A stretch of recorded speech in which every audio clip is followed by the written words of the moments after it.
Ice Age. Siapa yang tidak kenal dengan film atau franchise yang satu ini? Yap, ini adalah salah satu film atau seri andalan yang dimiliki oleh Blue Sky Studio.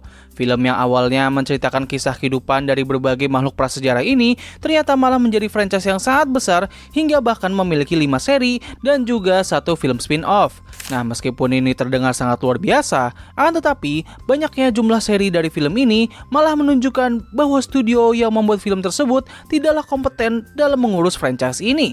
Kenapa bisa demikian? Well, itu dikarenakan seri Ice Age sendiri bukanlah seri yang luar biasa, melainkan hanyalah sebuah seri yang dibuat untuk bisa menghasilkan cuan saja. Blue Sky Studio terlalu berfokus dalam mendapatkan keuntungan dari film ini hingga mereka membuat film Ice Age memiliki banyak seri namun mengabaikan aspek kualitas ceritanya. Nah, bagaimana ini semua bisa terjadi dan bagaimana seri Ice Age mengalami penurunan kualitas di setiap seri terbarunya? Well, berikut ini adalah pembahasannya.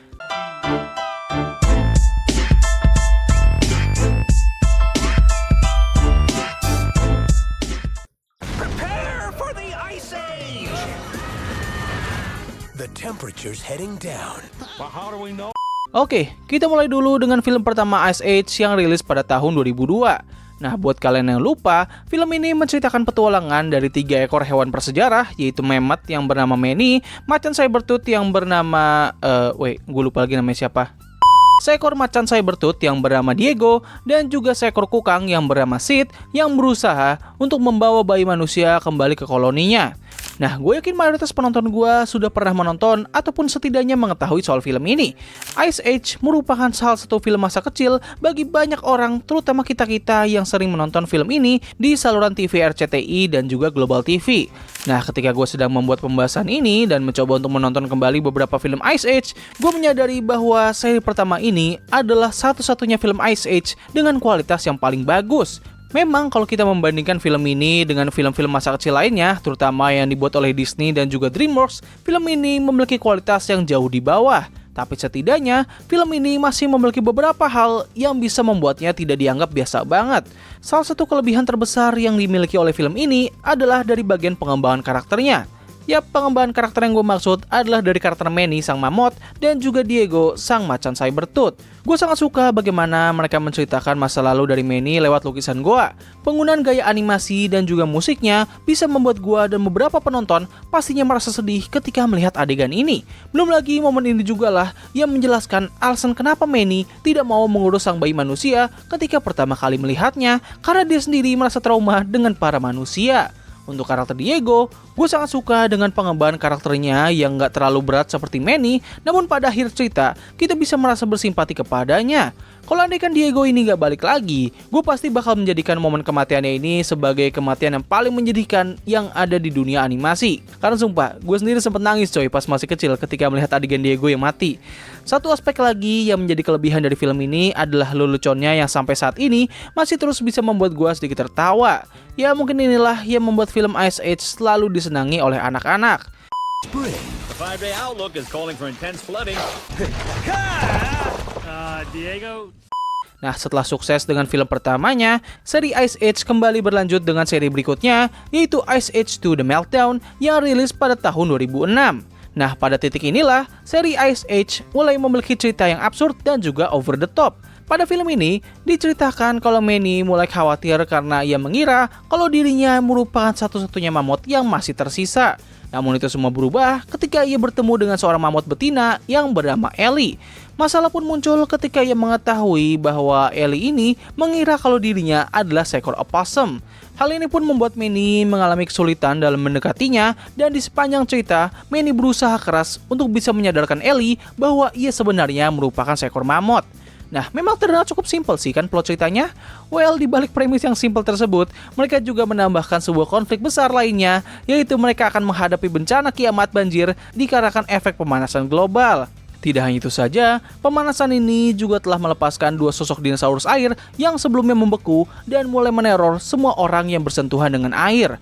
Nah, meskipun konsep cerita pada seri ini mulai terasa agak lebay, tetapi semua konflik yang dihadirkan pada film ini masih saling terhubung antar satu sama lain. Selain itu, hal lain yang gue cukup suka pada seri kedua ini adalah mengenai konsep banjir besar yang tentunya mengambil reference dari cerita Nabi Nuh dan juga dari kehadiran dua sosok reptil air yang cukup memberikan ancaman. Satu-satunya hal yang gue rasa agak janggal pada seri kedua ini adalah mengenai bagaimana mereka semua bisa sampai di lembah yang dikelilingi oleh bendungan raksasa dan juga dari manakah para mammoth yang ada di akhir cerita ini muncul. Gak ada penjelasan yang pasti bagaimana hal ini bisa terjadi. Mereka seolah-olah seperti datang dari langit buat membuktikan kepada semua orang bahwa mammoth itu masih eksis. Tapi ya sudahlah, mungkin ada penjelasan yang gue lewatkan, jadi ya kita lanjut aja.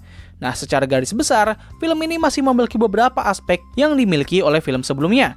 Mulai dari humornya yang masih cukup lucu, story-nya yang masih entertaining, dan juga pengembangan karakternya yang masih cukup terasa. Meskipun ya aspek pengembangan karakter pada film ini tidak sebagus film pertamanya, tapi ya setidaknya mereka masih berusaha untuk menghadirkan hal tersebut, karena dengan begitu, ini masih menunjukkan bahwa mereka masih sedikit memperhatikan aspek kualitas pada seri kedua ini. Is about to go. Nah, lanjut ke seri berikutnya yang berjudul Ice Age 2: The Dawn of the Dinosaurs yang rilis pada tahun 2009. Nah, untuk film ketiga ini, mereka bakal menceritakan mengenai Manny yang bersikap kurang begitu baik terhadap kedua sahabatnya di saat istrinya Ellie sedang mengandung anaknya. Nah, konflik dari film ini pun menjadi semakin besar ketika Sid menemukan beberapa telur dinosaurus dan ketika mereka semua menetas, para dinosaurus ini menganggapnya sebagai induk mereka. Namun ketika sang induk berhasil menemukan anak-anaknya, ia pun segera membawa mereka semua beserta dengan Sid menuju sebuah dunia bawah tanah yang masih dipenuhi oleh para dinosaurus. Yap, seperti yang sudah gue bilang sebelumnya, cerita dari seri ini bakal menjadi semakin absurd di setiap seri terbarunya. Gue gak menemukan adanya cerita yang begitu menarik pada film ini. Ya, satu-satunya nilai jual terbesar pada film ini adalah dari kehadiran dunia dari para dinosaurus. Gue masih inget banget sih, dulu ketika gue masih kecil, gue sangat hype banget sama nih film. Karena gue sendiri selalu membayangkan dan mengharapkan, apa jadinya kalau Manny dan yang lainnya akhirnya bertemu dengan para dinosaurus. Dan yap, film ini benar-benar memberikan apa yang gue inginkan pada saat itu. Gak hanya dari diperkenalkannya dunia dari para dinosaurus, satu hal lain yang membuat film ini cukup memorable adalah dari diperkenalkannya karakter Buck dan juga Rudy. Yes, dinamika antara kedua karakter ini benar-benar entertaining banget. Gue sangat suka bagaimana mereka membangun tensi yang diberikan kepada karakter Rudy. Kita seolah-olah bakal dibuat ketakutan dan juga penasaran akan betapa mengerikannya nih karakter. Dan ketika ia akhirnya ditunjukkan, damn, this guy is so cool as fuck. Ya, meskipun setelah gue melihat kembali, desain karakter entah kenapa terlihat seperti desain karakter Stretch yang digunakan kembali. Kalau harus dibandingkan dengan dua seri sebelumnya, jelas film ini masih belum bisa bersaing dengan film pertamanya dalam segi kualitas, tapi kalau dengan seri keduanya, well, gue merasa bahwa film ini jauh lebih memorable ketimbang seri sebelumnya. Namun kalau membicarakan soal keseluruhan cerita dan juga pengembangan karakter, gue jujur lebih enjoy sih dengan seri keduanya. This summer, Battle station! Surrender your ship or face my fury. Nah, sekarang kita masuk ke seri keempat, yang mana pada installment yang satu ini, seri Ice Age sudah mulai mengabaikan aspek kualitas dan lebih berfokus pada entertainment.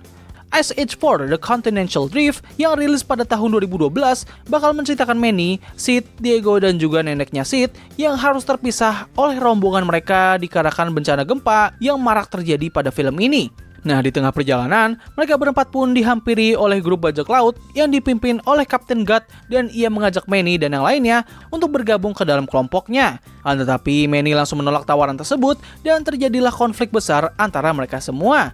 Nah, berbeda dengan ketiga seri sebelumnya yang memiliki plot dan konflik yang masih cukup nyambung dengan dunia prasejarah, well, di film inilah mereka mulai mengabaikan logika tersebut dan full on imajinatif. Nah, meskipun banyak orang merasa bahwa ini adalah titik di mana seri Ice Age mulai mengalami sekarat, tetapi gue merasa bahwa ini adalah seri Ice Age yang paling entertaining. Yes, kehadiran karakter Kapten Gut dan juga krunya itu benar-benar membuat suasana dari film ini menjadi sangat seru dan lucu. Hampir 90% komedi yang ada di film ini selalu bisa membuat gue tersenyum hingga bahkan tertawa. Kalau dari segi pengembangan karakter, gue sendiri nggak begitu tertarik sih sama aspek tersebut di film ini. Semua pengembangan karakter pada film ini terasa agak hambar, walaupun ya ada beberapa di antaranya yang ya cukup berpengaruh lah pada jalannya cerita. Nah, hal lain yang gue sangat permasalahkan pada film ini adalah mereka mulai menambahkan banyak sekali karakter dengan tujuan yang gak begitu jelas. Ada yang muncul hanya untuk lelucon saja, namun ada juga yang berguna untuk pengembangan cerita. Namun dikarenakan banyaknya karakter yang dihadirkan oleh film ini, gue pun menjadi kesulitan untuk berinvestasi kepada mereka semua. Nah, masalah ini akan dibawa oleh mereka di seri berikutnya, yaitu Ice Age 5 The Collision Course yang rilis pada tahun 2015. Hey, look, shooting star. Quick, make a wish! You gotta make a wish! Nah, masalah ini akan dibawa oleh mereka di seri berikutnya, yaitu Ice Age 5 The Collision Course yang rilis pada tahun 2015. Inilah dia installment terakhir dari Ice Age yang membuat franchise besar ini akhirnya harus mati. Nah, film ini sendiri bakal menceritakan Manny dan yang lainnya pergi menuju sebuah area tertentu untuk bisa menghentikan bencana besar yang akan terjadi pada film ini, yaitu sebuah komet yang akan jatuh ke planet bumi. Nah, berbeda dengan seri sebelumnya yang kualitasnya sudah sangat menurun namun masih sangat enjoyable, well, untuk seri yang satu ini, mereka benar-benar all out untuk membuat sebuah film yang sangat-sangat tidak bagus, membosankan, tidak lucu, dan juga sangat malas. Plot cerita pada film ini benar-benar berantakan banget. Pengembangan karakternya sangat tidak menarik, leluconnya sangat tidak lucu, dan yang paling fatal dari semuanya adalah mereka menggunakan kembali aset-aset yang dimiliki oleh seri-seri sebelumnya. Ya, sekalian nggak salah dengar, konsep mengenai dunia akan kiamat dan mereka pergi menuju suatu tempat itu sudah digunakan oleh seri kedua dan juga keempat. Konflik antara karakter Manny dan putrinya itu sudah terjadi pada seri sebelumnya, tapi entah kenapa mereka malah menggunakan ini kembali, yang mana ini malah membuat karakter Manny menjadi sangat menyebalkan pada film ini. Udah gitu, mereka juga menghadirkan kembali karakter Buck pada film ini, yang mana ini menunjukkan betapa desperate-nya mereka karena telah kehabisan ide untuk membuat sebuah cerita yang baru. Udah gitu, mereka terus kali menambahkan karakter baru yang membuat film ini terasa sangat sesak karena saking banyaknya karakter yang mereka hadirkan, namun gak ada pengembangan atau pendalaman yang berarti. Dengan semua ini, gak heran kalau banyak orang menganggap bahwa film kelima ini merupakan film terburuk yang pernah dibuat oleh Blue Sky Studio dan sekaligus menjadi film yang membuat seri ini harus mati. Nah, tapi meskipun film ini dianggap sangat jelek, tetapi film ini setidaknya masih menghasilkan cuan yang lumayan banyak walaupun tidak sebanyak sebelumnya. Film ini memang layak dianggap sebagai pembunuh franchise Ice Age, tetapi sebenarnya film ini bukanlah film Ice Age terakhir yang dibuat oleh Blue Sky Studio. Yes, masih ada satu project film lagi yang memiliki koneksi dengan seri ini, yaitu film spin-off dari seri tersebut yang berjudul The Adventure of Buck Wild. Nah, tapi film ini mengalami produksi yang sangat kacau hingga pada akhirnya film ini rilis ketika Blue Sky Studio telah dikuasai oleh Disney dan hasilnya adalah film tersebut memiliki kualitas yang sangat wadidaw. Kalau kalian penasaran sama pembahasan film tersebut, kamu bisa request saja di kolom komentar di bawah. Nah, kesimpulannya adalah Ice Age franchise merupakan sebuah seri film yang terus dimiliki oleh studio yang membuatnya.